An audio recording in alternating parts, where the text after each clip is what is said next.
Like, subscribe and press the bell icon for new updates.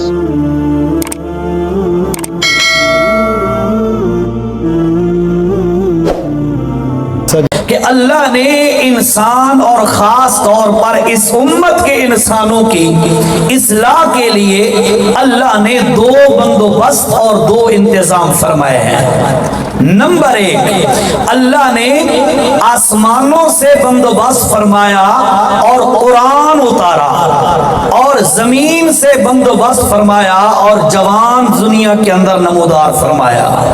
قرآن آیا، ادھر سے محمد صلی اللہ علیہ وسلم جوان آیا۔ جب یہ دونوں چیزیں آ گئیں، یقین کیجئے دنیا کی قسمت بدل گئی، لوگوں کی قسمتیں بدل گئیں۔ آج بھی یہی قانون ہے اور قیامت تک یہی قانون چلے گا کہ آسمان سے اترنے والے قرآن کو پکڑا جائے اور مکہ کی دھرتی سے ابھرنے والے جوان کے دامن کو پکڑا جائے۔ یقین کیجئے انسان کبھی تباہ نہیں ہو سکتا، برباد نہیں ہو سکتا۔ بس یہ چیز میں نے آپ کے سامنے چند منٹ میں آپ کے سامنے گزارشات رکھنی ہے۔ اللہ مجھے حق بات کہنے کی توفیق نصیب فرمائے۔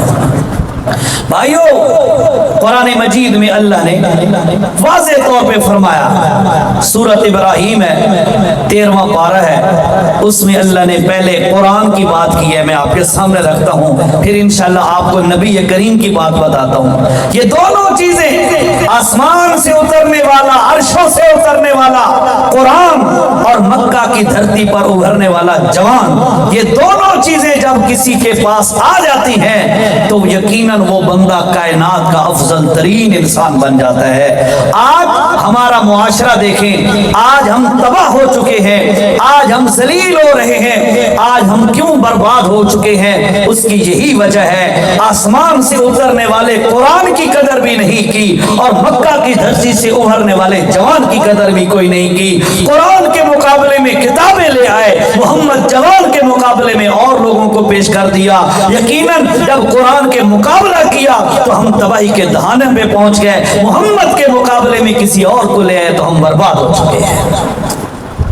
آج ہماری بربادی کی مین وجہ یہی ہے۔ میری معروضات صرف یہی ہے کہ ہم اصل جو چیز ہے جس سے میری اور آپ کی اور پورے عالم کی، پوری دنیا کی، پوری امت کی جو کامیابی کا راز ہے، بس وہ یہی ہے، آسمان سے اترنے والا قرآن، اس کو پکڑو، اور محمد صلی اللہ علیہ وسلم جوان، ان کی سنت کو پکڑو۔ یہ دو چیزیں پکڑ کے زندگی گزارو، اللہ دنیا میں بھی عزت دے گا، آخرت میں بھی عزت دے گا۔ اور ذرا قرآن کی سیر کرتے ہیں، اللہ کا قرآن کیا کہتا ہے۔ قرآن کے بارے میں اللہ تعالیٰ نے کیا فرمایا ہے؟ اعوذ باللہ من الشیطان الرجیم، بسم اللہ الرحمن الرحیم، الف لام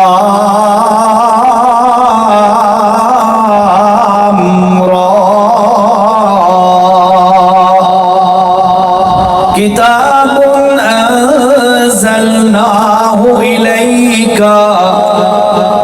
او لوگو، اللہ نے سورۃ ابراہیم 13واں پارہ پہلی آیت میں فرمایا ہے، کتاب، یہ وہ کتاب ہے، انزلناہ، آسمانوں سے اس کتاب کو ہم نے دنیا پہ اتارا، نازل فرمایا۔ کس جگہ پہ اتارا؟ فرمایا الیک، اے علی قلب محمد رسول اللہ، یعنی اللہ کے نبی کے دل مبارک پہ اللہ نے قرآن کو اتارا۔ اے رب کریم، آسمانوں سے کتاب کا، قرآن کا اتارنا، اس کا مقصد کیا تھا؟ اس سے فائدہ کیا حاصل کرنا تھا؟ اللہ نے فرمایا لِتُخْرِجَ النَّاسَ من الظلمات الى النور۔ میرا پیغمبر، جب آسمانوں سے ہم نے قرآن اتارا، یہ تیرے ہاتھ میں آیا، اب اس قرآن کے ذریعے سے تو لوگوں کو ظلمت اور شرک کی گھٹاٹوں اندھیروں سے نکال کر ہدایت والے راستے پہ چلانا شروع فرما۔ یہ مقصد ہے قرآن آسمانوں سے اتارا تاکہ لوگوں کو کامیابی ملے، تاکہ لوگ کامیاب ہو جائیں، تاکہ دنیا تباہ ہو چکی ہے تباہی سے بچا جائے، تاکہ دنیا شرک کے اندر ڈوب چکی ہے، ظلمت کے اندر، گمراہی کے اندر تباہ ہو چکی ہے، غرق ہو چکی ہے، تاکہ ان کو اس غرق اور ان تباہی سے بچانے کا انتظام اللہ نے کیسے کیا ہے؟ آسمانوں سے اللہ نے قرآن اتار دیا، اور قرآن اتارا محمد جوان پر۔ جب قرآن آیا تو اللہ کی قسم ہے ساتھیوں، اندر کے اندھیرے دور ہوتے گئے، اندر کی ظلمت مٹتی گئی، اندر کی ساری چیزیں ختم ہوتی گئی، غلط چیزیں۔ اور جب محمد جوان آیا، اللہ کی قسم ہے ظاہری طور پر بندوں کو نور ملتا گیا، قرآن آیا، دل صاف ہو گئے۔ اللہ کے نبی صلی اللہ علیہ وسلم نے فرمایا لوگو ان ھذا القلوب تصدع کما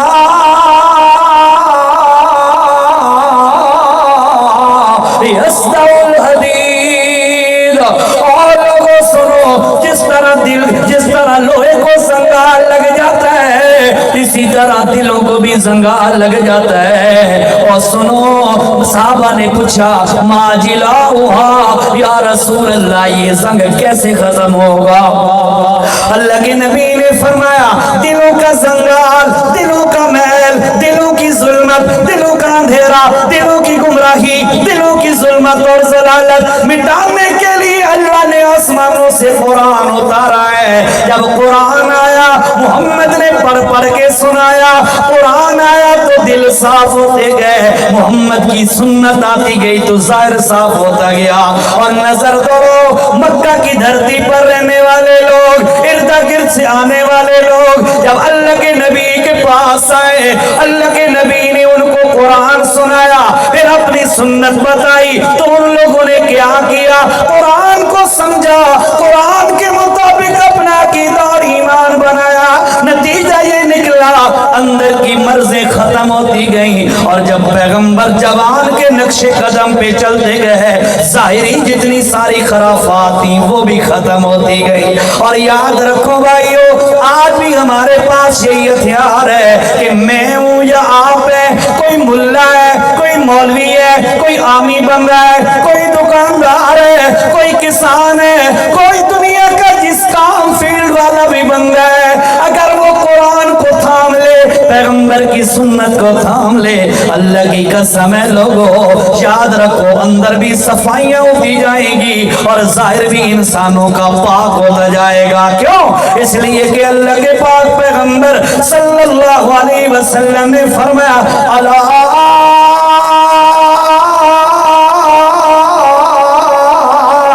ان فی الجسد مضغہ فاذا صلحت صلح الجسد کلہ واذا فسدت فسد الجسد کلہ الا وہی القلب۔ اللہ کے نبی نے فرمایا او میری امت والو سنو، ہر بندے کے جسم میں ایک حصہ اور ایک ٹکڑا ایسا ہے، اگر وہ ٹھیک ہو جائے تو سارا جسم ٹھیک ہوتا ہے، اور اگر وہ ٹکڑا خراب ہو جائے سارا کا سارا جسم بندے کا خراب ہوتا ہے۔ یا رسول اللہ وہ کون سی چیز ہے؟ اللہ کے نبی نے فرمایا لوگو اللہ وہی القلب، وہ بندے کا دل ہے، دل ٹھیک ہے تو انسان کا سارا وجود ٹھیک ہے، اور اگر دل غلط ہے انسان کا سارا وجود غلط ہو گیا۔ اور یاد رکھیے گا جب اللہ کا قرآن آتا ہے بندے کی دل کی کایا پلٹ جاتی ہے، دل پلٹ جاتا ہے، اور پھر جب وہ پیغمبر کے قریب ہوتا ہے، پیغمبر کی سنت کے قریب ہوتا ہے، اس کا ظاہر بھی بدل جاتا ہے۔